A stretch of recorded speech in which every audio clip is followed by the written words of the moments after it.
आज हम लोग ट्रांसपोर्टेशन के बारे में पढ़ेंगे कि ट्रांसपोर्टेशन कैसे होता है। ह्यूमन बीइंग में ट्रांसपोर्टेशन कैसे होता है। ट्रांसपोर्टेशन का मतलब होता है परिवहन या परिसंचरण तंत्र।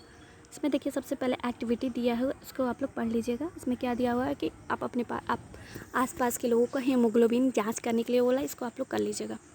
आगे देखिए क्या लिखा हुआ है। We have seen in previous section the blood transport of food, oxygen and waste material in our body. We have seen मतलब हमने प्रीवियस सेक्शन में देखे थे कि जो ब्लड होती है वो भोजन, ऑक्सीजन एंड वेस्ट मटेरियल का ट्रांसपोर्टेशन करता है। In class 9 we learn about being a fluid connective tissue. हमने 9th क्लास में पढ़ा था कि जो ब्लड होती है वो क्या होती है, एक प्रकार की तरल संयोजी उत्तक होता है। Blood consist of fluid medium called plasma in which the cell are suspended. जो ब्लड होती है वो क्या होती है, एक फ्लूइड मीडियम में होती है जिसे हम प्लाज्मा कहते हैं, और जो सेल्स होती हैं वो प्लाज्मा में क्या होती है, घुली हुई होती हैं। Plasma transport food, carbon dioxide and nitrogen waste in dissolve form. जो प्लाज्मा होती है वो क्या करती है, ट्रांसपोर्ट करती है फूड का, कार्बन डाइऑक्साइड का, नाइट्रोजन वेस्ट का जो डिजॉल्व फॉर्म में होते हैं। Oxygen is carried by the red blood corpuscles. जो रेड ब्लड कॉर्प सेल्स होता है वो क्या करता है, ऑक्सीजन को कैरी करने का काम करता है। Many other substance like salt are also transport by the blood. Many other मतलब बहुत ऐसे सबस्टेंस होते हैं जैसे कि साल्ट, वो क्या करता है, ब्लड को ट्रांसपोर्ट करने में का काम करता है। We thus need a pumping organ to push blood around the body. हमको इसमें क्या कह रहा है कि वी दस हमको एक क्या होता है, एक पंपिंग ऑर्गन की ज़रूरत होती है जो हमारे बॉडी के चारों तरफ ब्लड को पुश कर सके। और हमें a network of tubes reach all the tissue. हमें एक नेटवर्क का ट्यूब यानी कि वाहिकाएँ चाहिए जो ब्लड को क्या कर सकते हैं, सारी टिश्यू तक पहुंचाने में हेल्प कर सके। And a system in a place to ensure that the network can be repair and damage. और हमें एक सिस्टम की ज़रूरत होती है जो हमें क्या कर सके, जो हमारा डैमेज्ड होते हैं उसकी रिपेयर करने का काम कर सके। तो ऑर्गन क्या हो गया, पंपिंग ऑर्गन हमारा हार्ट हो गया, और ट्यूब्स क्या हो गए, हमारे जो आर्टरीज और वेन्स हो गए, और जो डैमेज्ड को रिपेयर करने का सिस्टम है वो क्या हो गया, प्लेटलेट्स हो गया। ठीक है, अब आगे हम पढ़ेंगे हमारा हार्ट है वो कैसे होता है, क्या काम करता है, उसके कितनी चेम्बर होते हैं, आगे इसके बारे में हमको पढ़ना है। ठीक है, तो सबसे पहले देखिए क्या दिया हुआ है। The heart is a muscular organ which is big for fist. मतलब जो हार्ट होता है वो क्या होता है, एक प्रकार का मस्कुलर यानी कि मांसपेशियों का बना अंग होता है जो कि हमारे मुट्ठी जितनी बड़ी होती है। Because both oxygen and carbon dioxide have to be transported by the blood. क्योंकि जो ऑक्सीजन होती है और कार्बन डाइऑक्साइड होती है वो क्या होती है, ब्लड के थ्रू ही ट्रांसपोर्ट होती है। The heart has a different chamber to prevent the oxygen rich blood from mixing the blood containing carbon dioxide. जो हार्ट होती है उसमें अलग अलग तरह के चेम्बर होते हैं जो क्या करते हैं, डीऑक्सीजनेटेड और ऑक्सीजनेटेड ब्लड को मिक्स होने से प्रिवेंट करते हैं, यानी कि उसको रोकते हैं। The carbon dioxide rich blood has to reach the lungs for the carbon dioxide to be removed, and oxygenated blood from the lungs has to brought back to the heart। इसमें क्या करा, जो कार्बन डाइऑक्साइड रिच ब्लड होते हैं उनको lungs तक भेजा जाता है, और लंग्स में क्या होती है, कार्बन डाइऑक्साइड रिमूव हो जाती है, और ऑक्सीजनेटेड जो ब्लड होती है फिर हमारे लंग्स से हमारे बॉडी में आ जाती है, और the oxygen rich blood is then pump into the rest of body. और ऑक्सीजनेटेड जो ब्लड होती हैं वो क्या होती है, हमारे बॉडी में पंप कर दिए जाते हैं। आगे देखिए क्या लिखा हुआ है। We can follow this process step by step. और हम इस प्रोसेस को क्या करते हैं, स्टेप बाय स्टेप फॉलो करते हैं।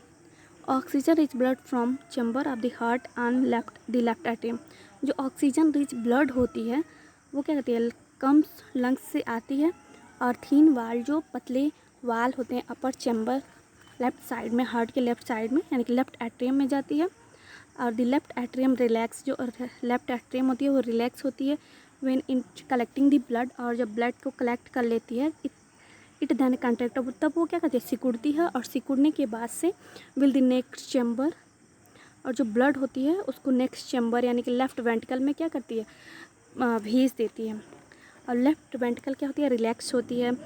तो उसमें क्या मतलब, रिलैक्स का मतलब उसमें ब्लड आके फटता है, so that the blood is transfer to it. और ब्लड को ट्रांसफर कर दिया जाता है। When the muscular left ventricle contract in the turn the blood is pumped out the body. इसमें when the muscular left ventricle, जो मांसल left ventricle होता है वो क्या करता है, कंट्रैक्ट करता है और ब्लड को पम्प्ड आउट द बॉडी। हमारे बॉडी में जो ऑक्सीजनेटेड ब्लड होती है उसको पंप कर दिया जाता है। अब क्या होता है, मान लीजिए जो लंग्स से ऑक्सीजनेटेड ब्लड आया। ब्लड पहले कहाँ है? लेफ्ट एट्रियम में। लेफ्ट एट्रियम से जब ब्लड फुल हो गया तो लेफ्ट वेंट्रिकल में आया। लेफ्ट वेंट्रिकल से जो ऑक्सीजनेटेड ब्लड होती है वो क्या करती है, हमारी बॉडी की सारे पार्ट में जाती हैं, और उसके बाद से क्या होती है, जो डीऑक्सीजनेटेड ब्लड होती हैं उसको क्या किया जाता है, हमारे डीऑक्सीजनेटेड ब्लड को हमारे सबसे पहले उसको राइट एट्रियम में भेजा जाता है, फिर राइट एट्रियम से राइट वेंट्रिकल में जाता है, उसके बाद से लंग्स में भेज दिया जाता है। तो आगे देखिए क्या दिया हुआ है। Deoxygenated blood come from the body to upper chamber in the right atrium. जो डीऑक्सीजनेटेड ब्लड होती है कम फ्रॉम द बॉडी, जो बॉडी से आई हुई होती है उसको क्या कहते हैं, upper chamber of the right, जो हार्ट के राइट साइड में चैम्बर होते हैं राइट एट्रियम में भेज दिया जाता है। वहाँ पे वो क्या कहता है, रिलैक्स होता है, मानी यहाँ पे ब्लड आके फुल हो जाता है। As the right atrium contract, जब राइट एट्रियम कंट्रैक्ट सिकुड़ता है द करस्पॉन्डिंग लोअर चैम्बर, और उसमें ब्लड को लोअर नीचे राइट मतलब नीचे वाले चैम्बर में भेज दिया जाता है। Which in the term pumps into the lungs of oxygen. इसमें क्या कह रहा है, which in the term pump it to the lungs for the oxygenated, और जो फिर ब्लड होता है वो लंग्स के पास जाता है, और जो ब्लड होता है वहाँ पे ऑक्सीजनेटेड, यहाँ पे वहाँ पे क्या होता है,